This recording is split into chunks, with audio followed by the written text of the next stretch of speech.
பட்டை லவங்கம் ஜீரகத்தூள் இதெல்லாம் பச்சை போட்டுருக்கேன். அது கூடவே கொஞ்சம் லைட்டாக சால்ட் போட்டுருக்கேன். உப்பு கொஞ்சம் போட்டு தக்காளியை போட்டுக்கிறேன். Chilli powder. இது வந்து கரம் மசாலாங்க, கடையில் கேட்டால் கிடைக்கும். இது வந்து சிக்கன் மசாலா, பிரியாணி மசாலா, இதுவும் கடையில் விற்கும், இல்லை நீங்களே கூட அரைச்சிக்கலாம். தயிர் போட்டுக்கிறேன். தயிர் போடுங்க. தயிர் போட்டினா லைட்டாக தேய்ச்சி ரைஸ்க்கு தேய்ச்சி போகிறேன். ஓகேங்க, எல்லாம் இப்போ லைட்டாக வெந்துருச்சு. இப்போ பார்த்தா 2 கப்பு ரைஸுக்கு 4 கப்பு. இதிலே வந்து உப்பு தேவையான அளவாக பார்த்து நீங்கள் கொஞ்சம் உப்பு.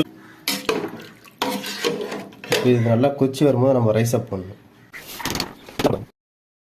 நல்லா ட்ரை ஆகி இந்த ஸ்கிரிப்ஸியாக வந்து பார்த்தோன்னா ஒரு மாதிரி குழன்னு இருக்கும் சார். இது அதுமாரி இல்லாமல் நல்லா கல்லாட்டம் இருக்குது, ஆனால் வெந்திருக்கு.